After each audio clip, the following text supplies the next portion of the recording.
나사의 큐리오시티 탐사선은 역사상 가장 특이한 암석을 발견했습니다. 그것도 만우절에요. 정말 이상한 우연일까요? 이 장치는 용의 뼈처럼 보이는 바위와 함께 몇 가지 이미지를 캡처했습니다. 이제 큐리오시티가 화성에 첫 발을 내디뎠던 2012년으로 돌아가 보겠습니다. 큐리오시티는 당시 탐사선의 여왕벌과 같아서 가장 크고 유능한 탐사선이었어요. 그 이후로 엄청난 파장을 일으켰죠. 심지어 화성에서 물과 유기분자의 증거를 발견하기도 했습니다. 이러한 발견은 화성에 생명체가 존재했는지 알아내려는 탐사 과정에서 큰 도약이 되었습니다. 하지만 큐리오시티가 더 이상 초보가 아니라는 사실을 잊지 마세요. 11년 동안 화성을 누볐고 반짝이는 새 로퍼 퍼시버런스의 발사와 함께 전성기는 지나갔을지도 모릅니다. 그럼에도 불구하고 큐리오시티는 익숙한 암석을 발견하는 능력으로 여전히 우리의 상상력을 사로잡고 있습니다. 물고기 등뼈 모양의 물체부터 신호등을 닮은 물체까지 큐리오시티는 우리에게 놀랄만한 많은 것들을 선사했습니다. 하지만 지금 인터넷은 큐리오시티의 마스트 카메라에 담긴 놀라운 이미지로 흥분하고 있습니다. 사람들은 용의 뼈라고밖에 설명할 수 없는 것에 열광하고 있어요. 한 우주 생물학자는 화성에서 기괴한 물체를 본 적이 있다고 인정했지만 이 물체는 모든 예상을 뛰어넘는다고 말했습니다. 현재 학설에 따르면 이 구조물의 독특한 물결 모양은 화성의 바람에 의한 침식작용으로 형성된 것으로 추정돼요. 그래, 멋지긴 한데 희한한 바위가 무슨 대수지? 라고 생각하실 수도 있습니다. 우선 이 신비로운 붉은 행성에 대해 아직 밝혀내야 할 것이 얼마나 많은지 상기시켜주는 것이죠. 우리가 잠재적인 용의 뼈를 바라보며 행성 간 모험에 대한 공상을 하는 동안 큐리오시티는 심각한 임무를 띠고 있었어요. 큐리오시티의 주요 임무는 가능한 한 많은 데이터를 수집하여 화성이 아주 작은 미생물 생명체의 아늑한 보금자리였는지 알아내는 것입니다. 믿을 수 있는 큐리오시티 로버가 이 세상에 존재하지 않는 무언가를 발견한 건 이번이 처음이 아닙니다. 우리의 로봇 탐험가 친구는 붉은 행성에서 작고 조그마한 바위를 발견하기도 했어요.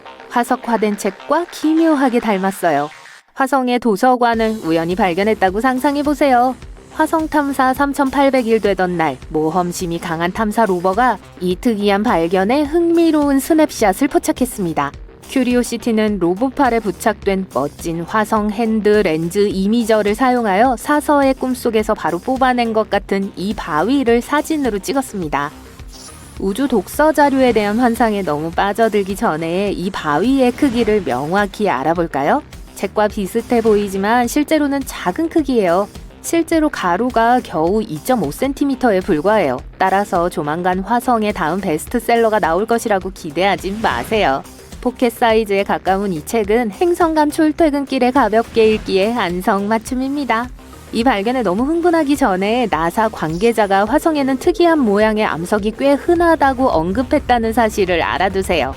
또한 수십억 년에 걸친 가차 없는 화성의 바람이 이 독특한 모양의 잔해를 제외한 모든 것을 휩쓸어 버렸다고 합니다. 큐리오시티는 특이한 지형을 발견하는데 꽤나 뛰어난 눈을 가지고 있습니다. 2022년 2월 저희 로버 친구는 플로리스트가 스타일링한 것처럼 보이는 가지 모양의 미네랄 꽃을 우연히 발견했습니다. 꽃의 크기는 1cm의 작은 크기였어요. 그리고 불과 몇 주 후인 2월 16일 큐리오시티는 미세한 잔물결과 시간이 멈춘 파도가 있는 고대 호수의 바위 증거를 포착했습니다. 화성이 그저 황량한 붉은 황무지라고 생각했다면 다시 생각해보세요. 과학자들은 고대 물에 의해 화성 표면에 새겨진 더 큰 규모의 형상을 발견하기도 했습니다. 예를 들어 테디베어의 사랑스러운 얼굴과 기묘하게 닮은 암석도 발견됐어요. 화성에 이런 귀여운 면이 있을 줄 누가 알았겠어요. 그리고 무엇보다도 곱슬머리 만화 캐릭터와 똑같은 모습처럼 보이는 바위도 있어요. 하지만 큐리오시티는 기이하고 특이한 것만이 아닙니다. 지난 2월 2일 이 탐사선이 화성의 태양광선을 처음으로 선명하게 촬영한 이미지를 공개했던 날 기억하시나요? 일출이나 일몰 시간에 태양이 화성의 지평선 아래로 내려갈 때 구름 사이로 태양광선을 뚫고 들어와 매혹적인 광경을 연출하는 모습을 상상해보세요. 마치 대자연의 레이저 쇼를 보는 것 같아요. 화성에 소위 출입구라고 불리는 이미지가 온라인에 올라와 있기도 해요. 여러분이 생각하는 것처럼 작은 초록 화성인들이 드나들 수 있는 비밀 통로가 아닙니다. 큐리오시티가 문과 비슷한 물체를 포착한 스냅샷을 공개하자 인터넷이 발칵 뒤집혔습니다. 기묘한 이론과 은하계의 흥미진진한 이야기가 시작되었죠. 전문가들이 현실적인 설명을 내놓았으니까 걱정할 필요는 없어요. 화성 지질학에 대해 잘 아는 전문가들에 따르면 이 특별한 구조는 자연 침식의 결과일 가능성이 높다고 합니다. 지루한 대답이긴 하지만 침식이 원인일 가능성이 높아요. 하지만 일부 과학자들은 이 문제에 대해 유머러스한 의견을 제시하기도 해요. 문의 높이가 1m도 되지 않는 낮은 높이라고 지적했어요. 따라서 화성인의 출입구라고 믿더라도 화성인 호빗과 같은 특별한 유형의 작은 외계 생명체를 상상해야 할 거예요. 하지만 현실로 돌아가 볼까요? 이 문은 자연의 힘에 의해 교묘하게 만들어진 암석의 얕은 구멍에 불과하다는 것이 전문가들의 일치된 의견이에요. 눈에 보이는 층은 약 40억 년 전의 퇴적 조건, 즉 강이나 바람에 날리는 모래 언덕에서 퇴적되었을 가능성이 높아요. 화성의 바람은 오랜 시간 동안 이 지층을 침식하여 오늘날 우리가 볼 수 있는 흥미로운 지형을 남겼습니다. 자세히 보면 이미지 전체에 자연적인 수직 균열이 몇 군데 흩어져 있는 것을 볼 수 있습니다. 이러한 균열은 화성에서 암석이 풍화되어 생긴 결과이며 우리가 문이라고 애칭을 붙인 작은 동굴 같은 구조는 이러한 균열과 앞서 언급한 층이 교차하는 지점에서 형성된 것으로 보여요. 마치 거대한 화성의 바위가 돌진하여 이 기발한 동굴 입구를 만든 것 같아요. 화성의 유명한 분화구에는 평범한 땅속 구멍이 아니라 반짝이는 오팔 보석으로 가득 차 있어요. 멋진 새 연구에 따르면 화성 분화구의 균열을 둘러싼 신비한 암석의 후광은 실제로 수분이 풍부한 오팔 보석으로 이루어진 것일 수 있다고 합니다. 상상이 되시나요? 보석의 행성 화성! 큐리오시티가 다시 한번 화성을 기웃거리기 시작했습니다. 화성에는 오팔 원석으로 가득 찬 고대의 메마른 호수 바닥이 있는 것 같아요. 이 물체들은 화성 표면 아래에서 물과 암석이 아주 오래전부터 존재했다는 증거일 수 있어요. 그 누구도 생각했던 것보다 훨씬 더 최근의 말이죠. 과학자들이 물에 대해 이야기하기 시작하면 생명의 흔적을 찾기 위해 노력한다는 걸 알 수 있어요. 결국 물은 우리가 알고 있는 생명체에게 매우 중요한 요소입니다. 하지만 화성에 더 이상 물이 흐르지 않는다는 것이 문제예요. 그래서 이 영리한 과학자들은 탐정처럼 화성에 물이 존재했다는 지질학적 징후를 찾아야 합니다. 오팔은 화성 표면의 물과 어떤 관련이 있을까요? 오팔을 만들려면 실리카가 많이 함유된 암석과 물이 필요해요. 더 있어요. 연구원들은 또한 큐리오시티 로버의 이미지 모음을 자세히 살펴본 결과 오팔이 풍부한 후광이 한 곳에만 있는 것이 아니라는 사실을 발견했어요. 거대한 고대 호수바닥과 같은 게일 크레이터가 곳곳에 퍼져 있는 것으로 보여요. 그렇다면 이 영리한 과학자들은 다음에 무엇을 했을까요? 당연히 몇 가지 테스트를 진행했죠. 큐리오시티의 멋진 장비를 사용하여 이 밝은 색의 후광이 실제로 오팔을 포함하고 있다는 걸 확인했습니다. 이 모든 데이터와 탐사 초기의 멋진 균열 후광 사진을 통해 연구원들은 고대 호수가 말라버린 후에도 게일 크레이터 곳곳에 물이 오랫동안 존재했을 것이라는 놀라운 결론에 도달했습니다. 이는 화성의 생명체가 우리가 생각했던 것보다 훨씬 더 오랫동안 존재했을 수 있다는 걸 의미해요. 어쩌면 29년 전에 시작된 화성의 현대 지질 시대에도 생명체가 존재했을지 누가 알겠어요. 화성에는 평범한 것이 없습니다. 나사의 퍼시비어런스 로버가 제제로 크레이터에서 발견한 바위 하나가 모두의 관심을 끌었던 것도 그 때문이죠. 표면은 작은 구체들로 덮여 있는데 이 질감은 기괴하면서도 이상하게도 고통스러울 정도로 익숙해요. 지구에서도 비슷한 걸 본 적이 있지 않나요? 네, 본 적이 있습니다. 지구와 붉은 행성 사이에 신비한 연결고리가 있다는 뜻일까요? 나사의 퍼시비어런스 로버는 화성 탐사 중이던 2025년 8월 5일 중세 무기고에서 바로 나온 것 같은 특이한 바위를 발견했습니다. 전투 후 잊혀진 기사의 투구처럼 보이기도 하고 붉은 행성에 불시착한 마녀의 모자인 것일 수도 있겠죠. 연구원들은 공식적으로 이 바위에 호네 플라이아라는 별명을 붙였어요. 이 바위는 끝이 뾰족한 돔 모양의 윗부분과 튀어나온 테두리가 있습니다. 표면은 거칠고 작은 돌기로 덮여 있고요. 하지만 가장 멋진 점은 바위가 단순히 울퉁불퉁한 것이 아니라 거의 모든 부분이 작은 둥근 구체로 이루어져 있다는 거예요. 누군가 화성을 빨간색으로 스프레이 페인트를 칠한 뽁뽁이를 상상해보세요. 지질학자들은 이 암석의 모양에 큰 감명을 받진 않았지만 그 성분을 보면 눈썹을 치켜들게 돼요.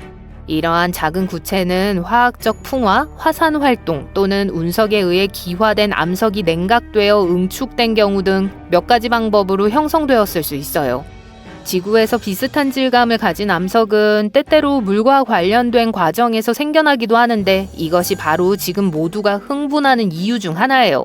지하수가 암석 형성에 영향을 미쳤다면 과거에 화성에 많은 물이 있었다는 걸 의미할 수 있어요. 그리고 물은 생명을 의미하고요.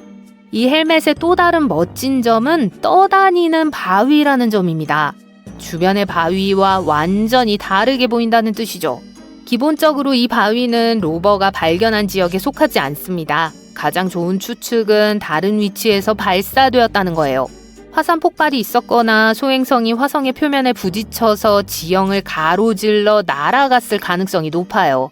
흥미롭게도 퍼시비어런스가 발견한 버블 바위는 이번이 처음이 아니에요. 2025년 3월에 또 다른 구형으로 덮인 바위를 발견했는데 그 중에는 구멍이 뚫린 작은 볼도 있었어요. 호른의 플라이아를 자세히 보면 이런 볼들도 많이 볼 수 있어요. 이는 지질학자들이 오이드라고 부르는 작은 구형에 층층이 쌓인 알갱이들일 수 있습니다. 지구에서 오이드는 탄산칼슘이 얕은 물에서 층층이 쌓일 때 형성돼요. 적도 근처에 따뜻하고 얕은 바다를 상상해보세요. 물결은 약간 거칠고 파도는 끊임없이 물체를 움직여요. 바로 이런 곳에서 오이드가 태어납니다. 오이드는 굴처럼 진주에서 자라요. 오이드는 보통 작은 모래 알갱이나 다른 얼룩으로 작게 시작돼요. 물에는 탄산칼슘이 과부하되어 있기 때문에 파도가 그 알갱이를 움직일 때마다 새로운 층이 쌓입니다. 시간이 지남에 따라 층이 쌓이고 깔끔한 작은 볼이 만들어져요. 때로는 중심이 주변 레이어만큼 단단하지 않을 수도 있어요. 그래서 중심부가 녹아내리거나 완전히 사라져 구멍만 남을 수 있어요. 화성의 구가 같은 방식으로 형성되었다면 이것이 내부에 작은 구멍이 있는 이유일 수 있습니다. 하지만 다른 가능성도 있어요. 지구에서 오이드를 형성하는 다른 방법은 생물학적 방법이에요. 즉, 오이드는 때때로 작은 생명체의 잔해에서 시작됩니다. 그렇다면 붉은 행성의 오이드도 같은 방식으로 형성되었을까요? 물론 그렇다고 해서 아직 화성에서 생명체 발견이라는 헤드라인을 달 수 있는 건 아니에요. 하지만 이러한 구멍이 존재한다는 사실은 화성에 한때 생명체가 살기에 적합한 조건이 있었을지도 모른다는 단서가 될 수 있어요. 조개나 굴은 아닐지 몰라도 주목할 만한 가치가 있는 건 분명합니다. 화성에는 지구와 닮은 기이한 지형만이 흥미로운 것만은 아닙니다. 2025년 3월 나사의 퍼시비어런스 로버는 작은 거미알처럼 보이는 무언가를 발견했어요. 그 무언가는 수백 개의 작은 동그란 공이 서로 붙어있는 형태였습니다. 그것은 제제로 분화구 가장자리 근처에 위치하젤 언덕 위에 놓여 있었어요. 자세히 살펴보니 붉은 화성의 먼지가 약간 묻어있는 이상한 모양의 바위였어요. 네, 슬프게도 또는 다행스럽게도 화성 거미의 알은 아니었어요. 그럼에도 불구하고 이 지층은 주변의 다른 모든 것들보다 정말 눈에 띄었습니다. 퍼시비어런스 팀은 이 기이한 바위에 세인트 폴스 베이라는 이름을 붙였습니다. 이 바위도 호네 플라이아와 마찬가지로 떠다니는 바위예요. 무언가가 이 바위를 원래 위치에서 옮긴 적이 있어요. 한 이론은 운석이 화성에 충돌했을 때 생성되었을 수 있다고 주장해요. 강력한 충돌로 인해 암석이 공중으로 날아갔을 거예요. 그런 다음 그 조각들이 식어 작은 공 모양을 만들었을 수 있어요. 만약 이것이 사실이라면 암석은 아주 먼 곳에서 왔을지도 몰라요. 2023년 4월 나사의 큐리오시티 탐사선이 화성에서 고대 물의 흔적을 찾다가 잠시 휴식을 취하던 중 여행책을 우연히 발견한 또 다른 멋진 일이 있었습니다. 나중에 과학자들은 그것이 실제로 책이 아니라 그냥 바위라는 걸 알아냈어요. 하지만 페이지가 중간에 멈춰 있는 작은 하드커버처럼 생겼어요. 이 책 바위는 폭이 2.5cm 정도밖에 되지 않는 작은 크기입니다. 2022년 2월 큐리오시티 로버는 광물로 이루어진 작은 꽃으로만 설명할 수 있는 무언가를 발견했습니다. 작은 산호 가지처럼 보였지만 실제로는 꽃 모양으로 보기 드문 광물 퇴적물이었어요. 이런 종류의 퇴적물은 대부분 고대 물이 화성 표면의 암석과 섞이면서 형성되기 때문에 과학자들에게는 생소한 것이 아닙니다. 하지만 이 퇴적물은 작은 식물이나 꽃처럼 생겼기 때문에 독특했습니다. 2023년 1월 애리조나 대학교는 화성에 거대한 곰인형의 얼굴처럼 생긴 암석이 있다는 기괴한 이미지를 공개했습니다. 2개의 뚜렷한 구슬눈, 단추 코, 위로 치켜 올라간 입이 있었어요. 당시 화성 궤도를 돌고 있던 나사의 화성 정찰 궤도선이 촬영한 사진이에요. 애리조나 대학교의 과학자들은 테디베어 얼굴이 고대 분화구 중앙에 있는 부서진 언덕처럼 자연적으로 형성된 것일 가능성이 높다고 설명했습니다. 그럼 다시 호네플라이아로 돌아가 볼게요. 퍼시버런스는 화성에서 234번째 주에 이상한 울퉁불퉁한 암석 사진을 찍었습니다. 그리고 나사는 이 사진을 그 주 최고의 사진으로 선정하기도 했습니다. 물론 이 로버의 주된 임무는 멋져 보이는 암석을 수집하는 건 아니에요. 2020년 7월 30일에 발사된 퍼시버런스는 고대 미생물 생명체의 흔적을 찾고 화성이 실제로 사람이 살 수 있는 곳인지 알아내는 큰 목표를 가지고 있어요. 이 임무는 달의 장기 기지를 건설하는 데 초점을 맞춘 나사의 아르테미스 프로그램과 직접적으로 연결되어 있습니다. 지구의 자연위성에 이러한 식민지가 건설되면 최초의 우주 비행사가 화성에 착륙하는 것을 관리하고 지원하는 데 도움이 될 것이라는 생각이에요. 동시에 스페이스X의 CEO 일론 머스크는 2026년 말부터 승무원이 없는 탐사선을 화성에 보내겠다는 자신만의 아이디어를 가지고 있습니다. 그동안 퍼시비어런스는 바쁘게 움직였습니다. 첫 번째 임무는 한때 물이 있었다는 이유로 선택된 제제로 분화구를 탐사하는 것이었어요. 3년간의 작업 끝에 로버는 분화구 전체에 대한 조사를 마쳤습니다. 2024년 12월에 이루어졌어요. 나사는 이것이 중요한 이유를 설명했습니다. 화성이 실제로 오랜 습용기를 거쳤다면 제제로의 호수 바닥이나 해안선은 과거 생활의 화석화된 흔적을 찾기에 가장 좋은 장소가 될 수 있어요. 퍼시비어런스만 있는 건 아니에요. 수년 동안 4대의 다른 탐사선이 화성에 도달했습니다. 최초의 탐사선인 소저너는 1997년 7월에 착륙했습니다. 그 후 오퍼튜니티는 3개월만 사용될 것으로 예상되었지만 2018년까지 15년이라는 놀라운 기간 동안 운영되었습니다. 버블이 많은 암석에 대해 과학자들은 단순히 암석이 무엇으로 만들어졌는지 그 이상을 알고 싶어 합니다. 그들은 이 암석들이 원래 어디에서 형성되었는지, 그리고 시간이 지남에 따라 다양한 물질이 어떻게 쌓였는지 밝혀낼 수 있는 층이 있는지 궁금해합니다. 특이한 구성을 연구하면 연구원들이 화성의 내부 구성과 수십억 년에 걸쳐 화성의 환경이 어떻게 행성 표면을 형성했는지에 대해 많은 것을 알 수 있습니다. 그리고 마침내 붉은 행성에 생명체가 존재했는지 알아낼 수 있을지도 모르죠.